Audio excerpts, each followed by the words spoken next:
give it up for the Power Women again. And thank you so much, all of our wonderful queens. We're just going to start with a very quick introduction and, just tell us about yourself, what you do, and describe your business in just, a few words. So you can just take turn and go around the room.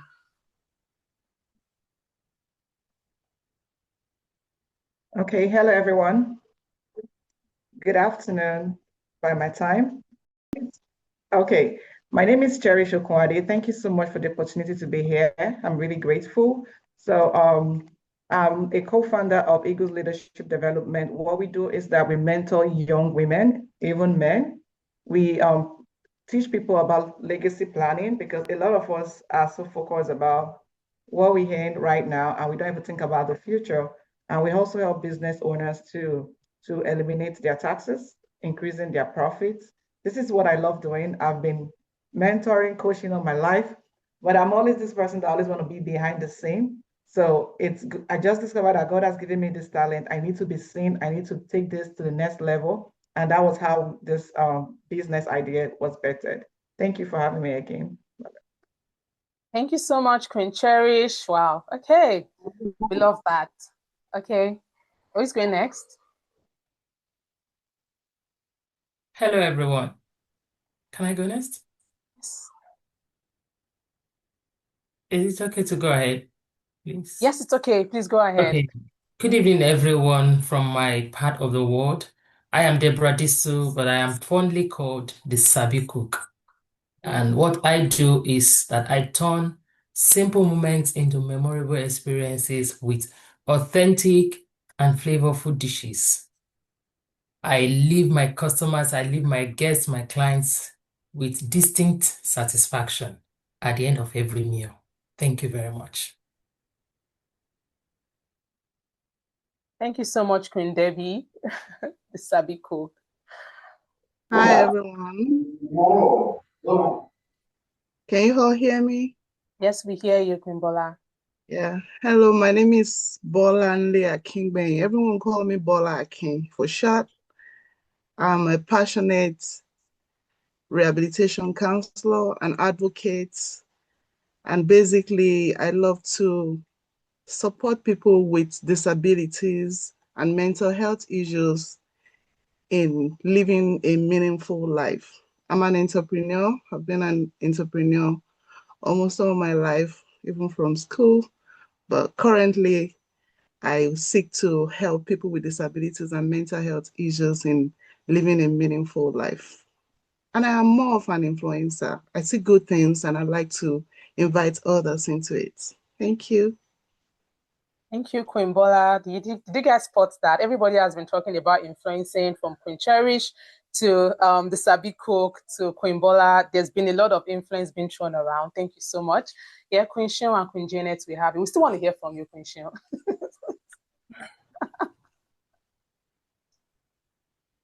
Hello, everyone. My name is Janet Irefi. I'm a passionate entrepreneur, a nurse, a licensed financial professional. I'm a founder and the CEO of Beauty Plus, where our brands are known for premium skincare products and gold jewelry. I'm also the COO of GT Management Services, where we help the immigrants to prepare their documents and also tax services. Thank you. Thank you so much, Queen Janet. Yes, the immigrants. I hope you guys are picking that. Queen Shion, yes, we want to hear from you. Yes. Yeah, so I wear multiple hats, but when you think about being liberated, when you think about unlocking voices, when you think about unleashing potential, my name should come to your mind. That's all I live for. I love helping women to turn their passion into profit. I love helping women to be seen. In fact, I was thinking about myself the other day. I have an affinity for people you would tag underdogs, people that the society would typically forget. I love to give them visibility. I love to make them human. I love to help people feel fulfilled and to feel like a winner. That's all I live for. Thank you so much, Queen Shell. Guys, I don't even know if I need to introduce myself anymore because you guys are hearing all of this introduction. I'm like, okay, what does Dr. T want to say again? Okay, well, guys, I am Dr. Tolu Lokwe and I'm the moderator for this session. I'm also the founder of Inspire Growth Academy, and all I live for is to just inspire growth. Let me just drop that simple one. Inspire growth in anyone I meet, be it young, old, child, wherever I find myself. I could inspire growth in kids, I could inspire growth in adults. Just that's all I do for a living. But and I'm looking forward to like extracting all the gold and the juice that all of these influencer women have right here today. And so we're just gonna get started already. And Coach Shaun, I'm gonna be calling them Coach. Sorry, within our community we call ourselves Queens because we are Queens. I told you guys we all belong to the Shaun Akinlotun network. But today I will try as much as possible to call everybody a coach because everybody talked about being everybody talked about influencing one way or another. So yes, coaches all the way. So, but Coach Shaun has done such a fantastic work by just breaking down this topic. The goal of what we were just trying to do within this academy or for this workshop is that we wanted, because we've had young adults in this academy that we've been on this journey together for over 11 months now, right?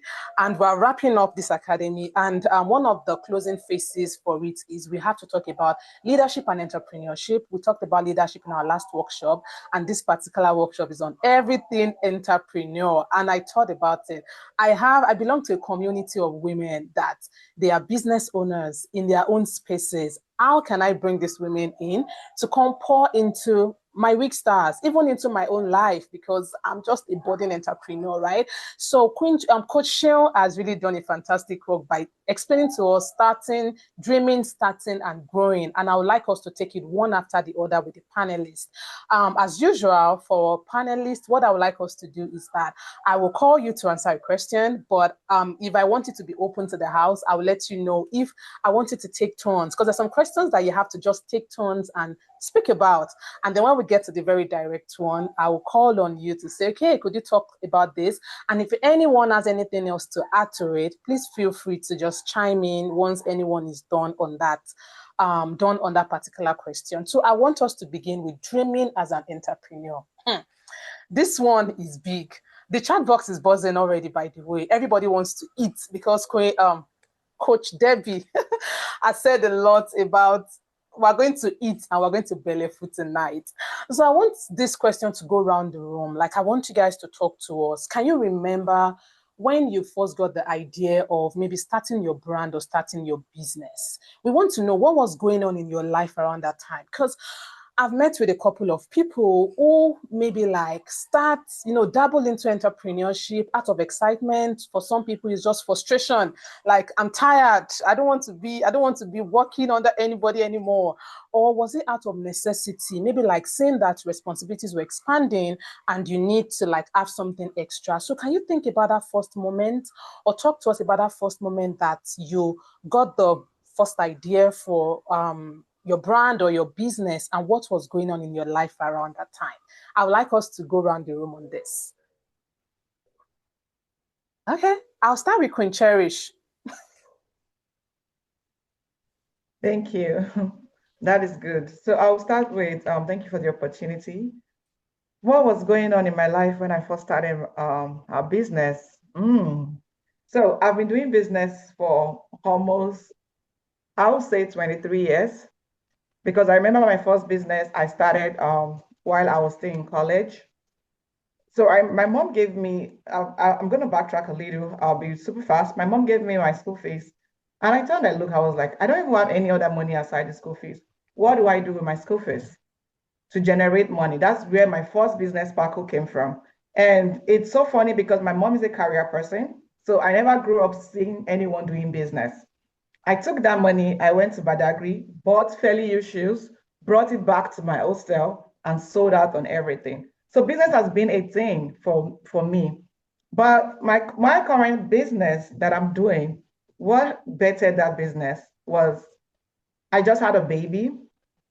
My baby was a couple of weeks away, and guess what? I was diagnosed with postpartum preeclampsia. So it was a bad journey for me.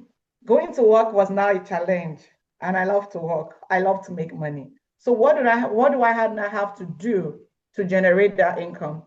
Because we can do business from anywhere, but it just depends on your mindset. So that was how I was like, okay, let me start a business, and I don't like selling product anymore. So business, you can either do business by selling product, or you can sell your services. What do you now have to do to start up? Because the number one thing is to start. When I saw it, when you said dream, I'm like, dream is just like what? It's like a seed. You need to identify the seed. Once you identify the seed, what do? You dig the ground, you put a seed on it, right? That's you starting. And after you put the seed, are you going to leave the seed just to stay right there and die? No, you pour water on it, you water the seed, and that is the growth. So I think that was the moment in my life when I started my business. Thank you so much, Coach Cherish. Okay, that was a very bold move, using your school face. But of course, you see what that starting did, I mean, dreaming did, and eventually like pushing you to the place. And I really just like one thing you talked about if you want to start a business, you can either think in the direction of selling a product or selling your services. That's something that we have to think about. But that was really very inspiring. Okay, Queen. I keep saying this Queen thing. I don't think it's going anywhere, by the way. Coach Debbie, you have the floor. All right, thank you very much, everyone. I started Distant Catering and Events at a point in time in my life when I was more like a prodigal child. I was out there lost, and I didn't know where to go. I was just rebellious at that point. I didn't want to go home. That was after university. I didn't want to go home. Everything everyone was telling me was not entering into my heads. And I was lost. I was broke and hungry, literally, really hungry. But one good thing that stuck with me at that time was that I could cook so well. I would cook for people free of charge. Students would gather around because I remained in the hostel within the school environment. People would gather in my room. I would cook for them. I had big pots. I would cook for them free of charge. They would come, Sister Shola. They used to call me Sister Shola. That's my Yoruba name. Sister Shola here, Sister Shola there. And I would cook for them free of charge. They would go, come back again. Then at some point, still I remained broke. So at some point, I just thought to myself, why not? It's not like I really thought. It was one program that I attended in my church at the time that spurred that idea in my head that God has given you what you needed. And I grew up with a mother who was a caterer. She used to own a big catering shop at the time with several apprentices working under her. She was a baker cum caterer at the same time. So I learned the rudiments of cooking from her, bless her. And so that stood with me. That was what helped me through that difficult moment. And I discovered that I had this love for people. When I see people eat my food, and when I see them relish what I eat, what I cooked, and the fulfillment that comes with the satisfaction I see on their faces leaves me with so much joy that, okay, so I would always want people around me to come around and eat. And I then hated I hated hearing anybody around me saying, I am hungry. I hate to see people go hungry. So that was what birthed Distant Catering and Events. And I was able to I started with literally nothing, save this food stuff I had in my room. So I just started with the students around me then. Would you buy egg roll from me if I start selling? They said yes, of course. Stashola would be hitting your puff would be hitting your egg roll. And then that was where I started. I started with a dozen of egg roll in a bucket. I would put it in a bucket and place it on the sill, my window sill in my room for people to see. And they started buying. And that was how Distant Catering and Events started. And here we are today. All thanks to God.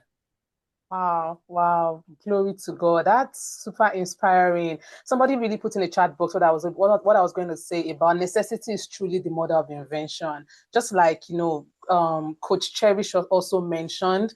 Like, and did you guys notice the look and the joy on Coach Debbie's face? Only a foodie can relate to when when the foodie is describing the joy and the fulfillment that comes when God, you have to be a foodie to get that, but it's really it's so expressive. Like in fact, you can't even hide it. But thank you so much for sharing that. Okay, I would move to Queen Janet. Thank you, Coach Tolu. Mine was about what brought about mine is that I love to look good. I like money. And my own feelings about 9-to-5 job, I feel you can never be rich when you are doing 9-to-5. That's my own perspective anyway.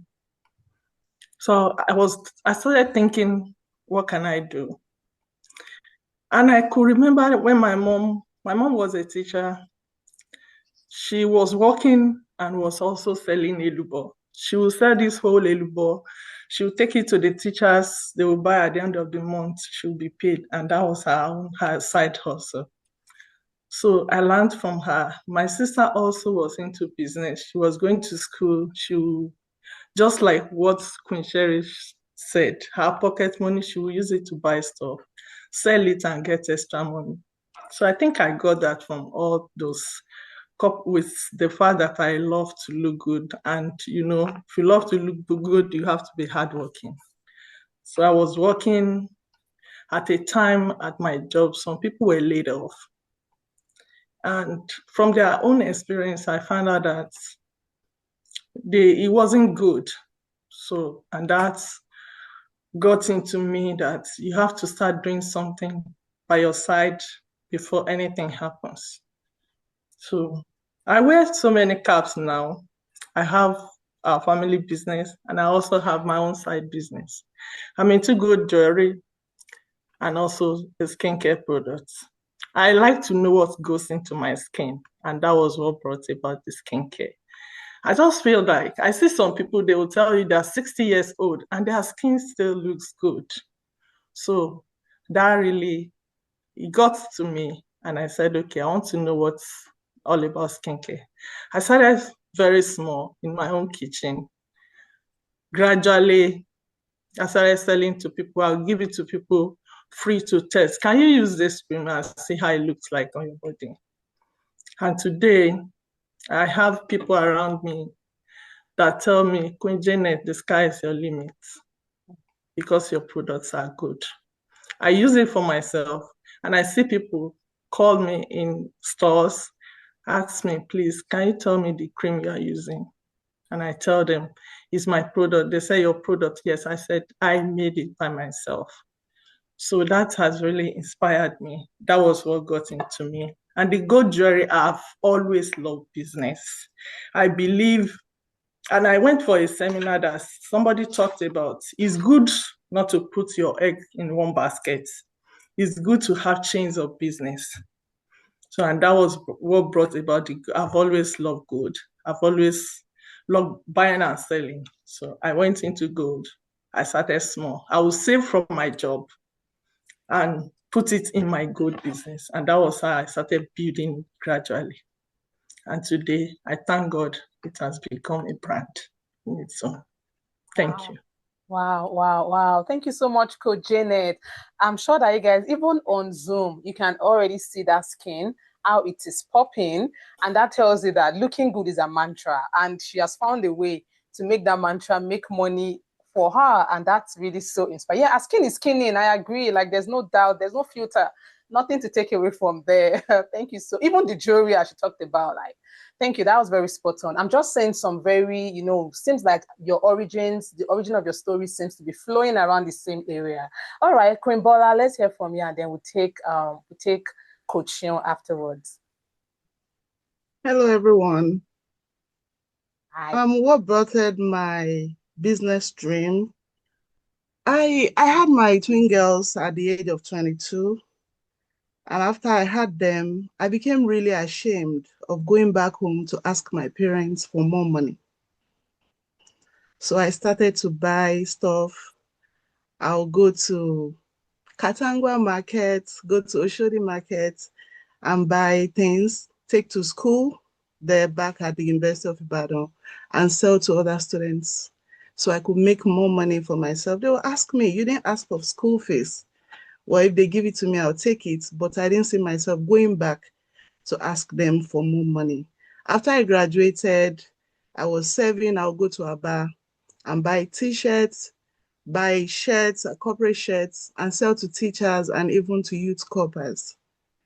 But when I got here to the United States, after working in Port Harcourt for about 10 years in an oil sector, I had to start again as a caregiver over here.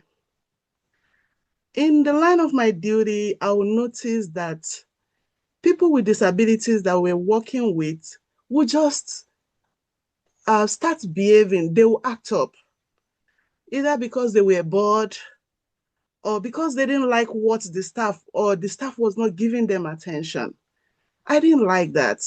I also noticed that some of the staff will not give them enough attention or will just keep them in one corner and just go about doing their own thing. I didn't like all of that. So when I left that section, I thought of doing something about that. I'm like, these individuals may not even have behaviors if they were engaged. So I'm like, I can't just get angry and not do something about it. So I thought of ways that we could engage them, keep them busy. For some that are still able to use their hands, they can hear. For some that are unable to use their hands, there are other skills that we can introduce to them instead of just taking them to the mall, instead of just keeping them in a corner. And so I started to think of the skills that can be therapeutic even for the people that have mental health issues. And that was what birthed Beyond Culture Foundation, wherein we teach them how to do tie and dye, bead making, paper mache, painting, hair braiding, and what have you today. And it has become a brand. Thank you. Wow, wow, wow, wow. Okay. This room is getting hotter for me, but I'm seeing a very direct link and I'm going to share it after Queen Shion goes. But Queen Bola, that was really inspiring because, I mean, how? Anyways, if you guys want twins, tap Anointing of Twins from Queen Bola. It's all over the place. Thank you for sharing. All right, Coach Shion. Yes, thank you so much for your question. So when I think about why I started my business, I started my business basically for three things. And these are for liberation, for impact, and for legacy. When I talk about liberation, this is exactly what I mean. I don't like being at the mercy of anyone. And because we grew up in a patriarchal society, I wanted to make sure that money was not the problem in terms of I am able to meet up with my basic needs. And once you can meet up with your basic needs, nobody can put you in captivity. So my own phenomenon or my own ideology is that you need to be empowered financially, so liberation. Then for impact, again, God has put this strong desire in my heart to be a voice for other people, lift them up, bring them out of any place that is out of alignment with who God has created them to be. And that is me expressing myself in the Power Woman Experience Foundation, teaching women financial freedom, teaching them parenting skills, leadership skills, personal development. And I also have a speaking club where I help women unlock their voices and also to unleash their potentials. So that's the impact part. And the legacy, I am one person that I believe we all have one shot at this thing called life. You're not going to come back and live again, but you need to build something that outlives you. So that legacy in 100 years and 200 years, I don't want to have just my footprint in the sand. I want to leave my footprints in the rock of time such that no one can erase it. So that's why I started my business, and it's what drives me every day. I am also a professional person. I'm an environmental scientist. I've been one for the last 22 years, and I feel extremely blessed and privileged to be used by God to help people breathe cleaner air, drink clean water, and also grow on clean land. So if you breathe, thank me.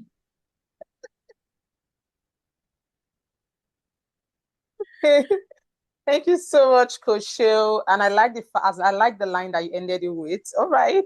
But I did see something that was like, that seemed to be the time, or like a relatable origin in all your stories. And it might sound very cliche, but it seems like Nigeria seems to be a betting ground for dreaming because everybody here started dreaming while they were in Nigeria. Queen Shil shared with us already that when she was 11, she did a Sugar Gari Nigerian Limited, right?